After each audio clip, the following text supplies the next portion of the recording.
కల్తీ నెయ్యి కేసులో సిట్ విచారణ ముగిసింది. నెల్లూరు ఏసీబీ కోర్టులో దర్యాప్తు అధికారులు ఛార్జ్ షీట్ దాఖలు చేశారు. 15 నెలల పాటు 12 రాష్ట్రాల్లో సిట్ విచారణ కొనసాగింది. కల్తీ నెయ్యి కేసు విచారణ కోసం సిట్ ఏర్పాటు చేసింది ఏపీ సర్కార్. సుప్రీంకోర్టు ఆదేశాలతో సిబిఐ నేతృత్వంలో 5 సభ్యులతో ప్రత్యేక దర్యాప్తు బృందాన్ని కేంద్ర ప్రభుత్వం నియమించింది. కేసు మూలాలు తమిళనాడులో ఉన్నట్టు మొదట భావించిన దర్యాప్తు బృందాలు మొదట ఆ దిశగానే దర్యాప్తు చేశాయి. అయితే తీగ లాగితే ఉత్తరాఖండ్కు చెందిన బోలో బాబా ఆర్గానిక్ డైరీకి సంబంధం ఉన్నట్టు గుర్తించిన దర్యాప్తు బృందం ఈ కేసులో కీలక సూత్రధారులుగా బోలో బాబా డైరెక్టర్లు పొమిన్ జైన్, విపిన్ జైన్ ఉన్నట్లు గుర్తించారు. ఏపీతో పాటు ఢిల్లీ, రాజస్థాన్, ఉత్తరప్రదేశ్, మహారాష్ట్ర, హర్యానా తదితర 12 రాష్ట్రాలకు చెందిన సంస్థలు, వ్యక్తుల హస్తం ఉన్నట్లు అధికారులు గుర్తించారు. విచారణలో సిబిఐలోని డీఎస్పీలు, సీఏలతో పాటు రాష్ట్రానికి చెందిన 30 మంది అధికారులు పాల్గొన్నారు.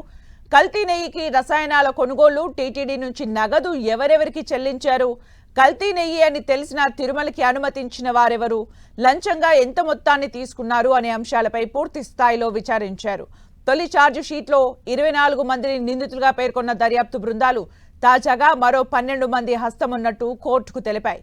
భోలే బాబా ఇన్వాల్వ్ అయినట్టుగా తెలుస్తోంది.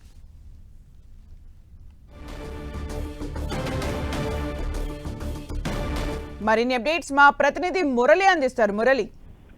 సుమిత్ర, మొత్తంగా దేశవ్యాప్తంగా సంచలనం సృష్టించిన శ్రీవారి ప్రసాదాలకు కల్తీ నెయ్యి వ్యవహారంపై ఏర్పాటైన సిట్టు తొలి ఛార్జ్ షీట్ ను ఇవాళ దాఖలు చేసింది. ఆ మేరకు నెల్లూరు ఏసీబీ కోర్టులో సిట్టు ఛార్జ్ షీట్ దాఖలు చేసింది.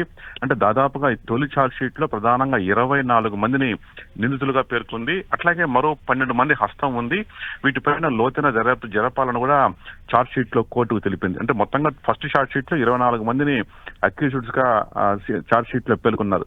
మొత్తంగా మనకు తెలుసు, అంటే కల్తీ నెయ్యి వ్యవహారం వెలుగు చూసిన వెంటనే దేశవ్యాప్తంగా, ఆ మాటకు వస్తే ప్రపంచ వ్యాప్తంగా ఉన్న హిందూ సమాజం అంతా కూడా ఒక్కసారిగా ఉలిక్కిపడింది. దీనిపైన అనేక కేసులు తర్జన భర్జన అనంతరం చివరకు ఏకంగా సుప్రీంకోర్టు కల్పించుకోవాల్సి వచ్చింది. చివరకు రాష్ట్ర ప్రభుత్వం, సుప్రీంకోర్టు సంయుక్త నేతృత్వంలో ఇంక్లూడింగ్ సిబిఐతో కలిపి 5 సభ్యులతో ప్రత్యేక దర్యాప్తు బృందం సిట్టు ఏర్పాటైన సంగతి తెలిసింది. దాదాపుగా 15 నెలల పాటు ఈ సిట్టు విస్తృతంగా అంశంపైన దర్యాప్తు కొనసాగించింది. తొలుత ఇది ఏపీ వర్సెస్ తమిళనాడు వ్యవహారంగానే అనుకున్నాము, కానీ చివరకు దీనిపైన లోతైన దర్యాప్తు చెబితే చాలా రాష్ట్రాలు ఇంక్లూడింగ్ ఉత్తరాది రాష్ట్రాలు కూడా సమానం తెలుస్తుంది. మొత్తంగా సిట్టు సుమారు 12 రాష్ట్రాల్లో పర్యటించి అక్కడ దర్యాప్తు కొనసాగించి కీలకమైన అనేక ఆధారాలు సేకరించింది. కొన్ని వందల మందిని ప్రశ్నించింది. చివరకు తొలి ఛార్జ్ షీట్ ను ఈవేళ సిట్టు దాఖలు చేసింది. మొత్తంగా అంటే ఇదివరకు తమిళనాడులో ఒక డైరీకి మాత్రమే వచ్చింది, ఏఆర్ డైరీకి మాత్రం సంబంధం ఉంది అనుకున్నారు. చివరకు ఉత్తరాఖండ్ రాష్ట్రానికి చెందిన బోలే బాబా, అట్లాగే ఆర్గానిక్ డైరీ, ఇంకొన్ని డైరీలతో కూడా వీటికి ప్రమేయం తెలుస్తుంది. మొత్తంగా దీని ఒక పెద్ద స్కామ్ గా సిట్టు ఇప్పటికి అభిప్రాయపడుతోంది. అసలు ఇది కల్తీ వ్యవహారం అని తెలిసేది ఇందులో పాల్గొన్నారు.